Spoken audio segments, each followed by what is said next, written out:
Hi everyone, my name is Nancy Braun and I'm an elementary school teacher studying digital media and education at the Graduate School of Education at the University of Buffalo. And I've made this video screencast in fulfillment of an assignment on screencasting and also on the flipped classroom model of teaching and learning. By coincidence, I was recently at a parent meeting in which a lot of folks had questions about a flipped classroom approach that teachers were using. So I've assembled some resources here for you to get familiar with what's behind flipped classrooms, why educators are using them, setting up their classrooms this way, and I've structured it hopefully so that you get to experience a little bit of the flipped learning model yourself. The basic idea is that students in a flipped classroom will use digital technology to access information on a new topic outside their learning environment for the first time. So their first exposure to a topic takes place independently at home or somewhere on their own time. When they meet back up in a community of learners, they'll arrive with that basic introductory understanding because they've had a preview at home or outside. I'll be doing the same with you here.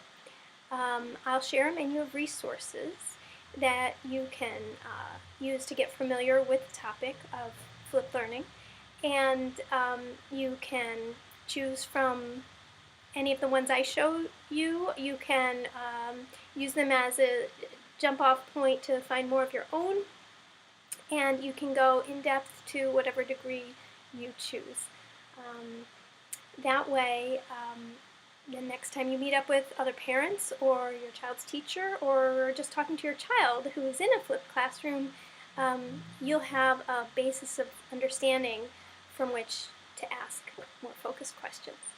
Okay, so first off, let's hop over to my YouTube tab here. And I think it would be helpful to watch this 3-minute video, actually just a preview of it, by Aaron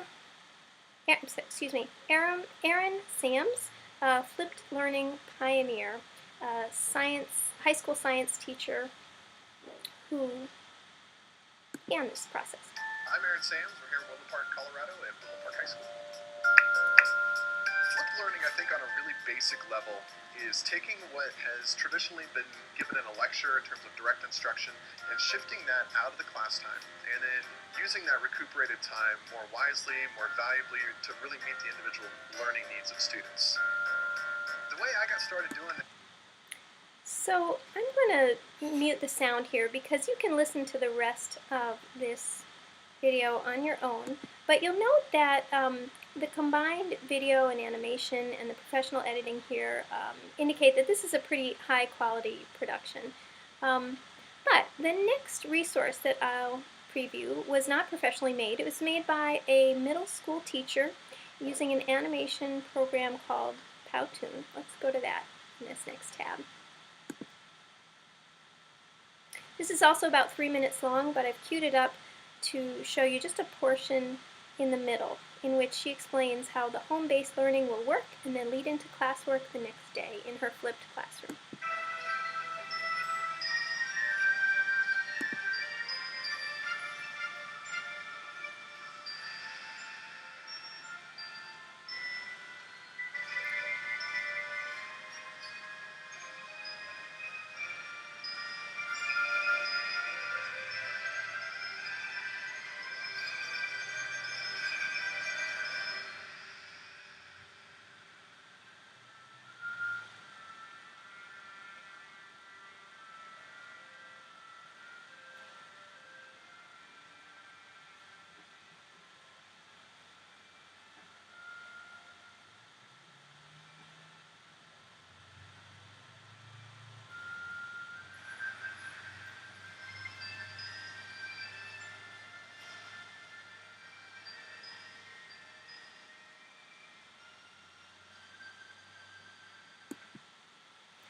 Okay, So in these two examples, you'll notice that these are intermediate and high school level classrooms. Um, for elementary age students, it's a little more challenging to create the flipped classroom. Um, Students in elementary typically have less homework to begin with, and um, families may not have access to internet-based computing, um, which might prevent this from being feasible in the elementary classroom. However, I'd like to show you another resource, again, a short video um, made by a teacher who calls her classroom a faux flipped classroom because she integrates the use of her digital technology in the classroom itself. So even though her student body doesn't have that universal access, um, she can gain some of the same benefits. So let's have a look over here. Since she lets us use the iPods and computers, it's really fun, and she's nice and awesome.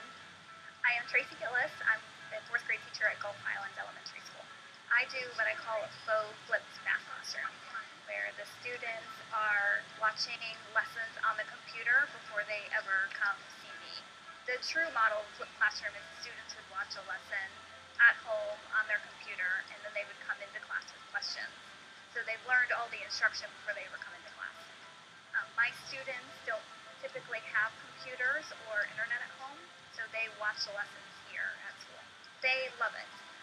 Typically, I've seen that my higher students and my lower students are the one that benefit the most, because the higher students can watch the lesson and understand it right away and never even have to come see me to ask questions, and the lower students will watch the same video over and over again until they understand it. It's different from my old school because we use computers.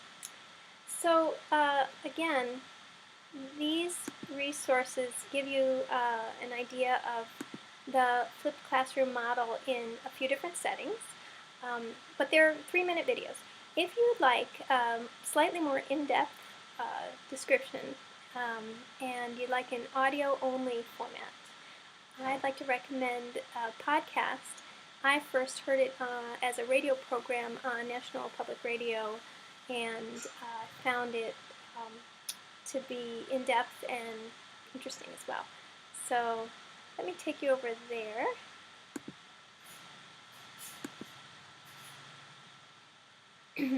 So the host is Marty Moscowain on Radio Times, and she's interviewing guests from Harvard and University of Wisconsin.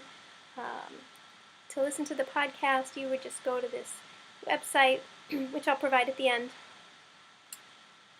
Hit the play button, and you'll be able to listen to the entire 52-minute podcast. And the host does a great job interviewing them to bring clarity to the topic, and it's a great listen if you enjoy the audio-only format. All right, if a visual schematic would help you, I recommend a look at this graphic animation and chart. This comes from the University of Texas's Center for Teaching and Learning. What is the flipped classroom? In a 1-minute graphic animation here, followed by a traditional chart. What's different about the flipped class, which compares a traditional classroom style of teaching with flipped classroom style in terms of both how technology is used, but also how time is spent by students and by instructors at all the various touch points in the educational process. And there's some great additional resources at the end. Another tab I've opened is more of a traditional scholarly research-based article, Flipping the Classroom by Cynthia Braun, and she's from Vanderbilt University's Center for Teaching. Now, I like this one because it defines and explains the flipped classroom in light of Bloom's taxonomy. Bloom's taxonomy orders types of cognition from lowest to highest levels of thinking and learning. Now, this is important for teachers to have in mind because as they address the Common Core learning standards. These standards shift the focus in education towards the higher order critical thinking skills.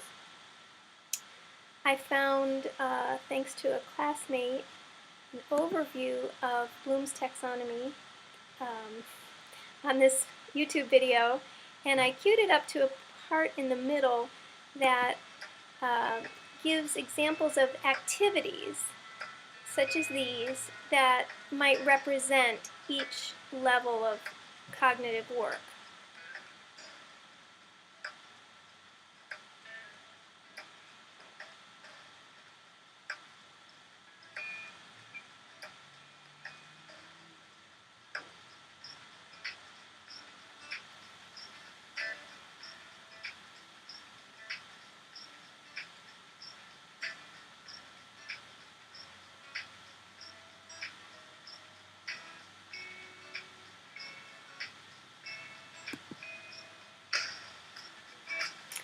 So from a classroom efficiency standpoint, it's interesting to consider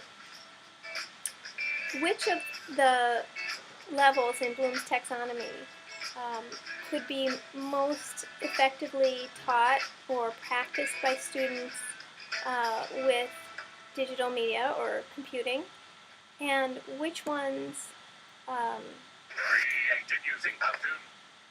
sorry about that, which ones would be best facilitated by a teacher and undertaken in a community of peers. Kind of significant as we think about what are the advantages to a flipped classroom, what kinds of lower level skills have more to do with practice and less to do with applications. I hope this screencast has been a helpful introduction for you to some resources that you can learn from. I encourage you to follow up in what would be the second phase of flipped learning, in which you then meet in community other learners about the flipped classroom to share ideas and extend your thinking and your skills with others. If you'd like a copy of the links in my sources, let me pop over here to my reference list. If you'd like a copy of these links so that you can view the videos in their entirety, read the articles, listen to the podcast, please be in touch. I'd be happy to send you a copy. And hopefully this information will start you off on a path to greater inquiry into the flipped classroom approach. Thanks for listening.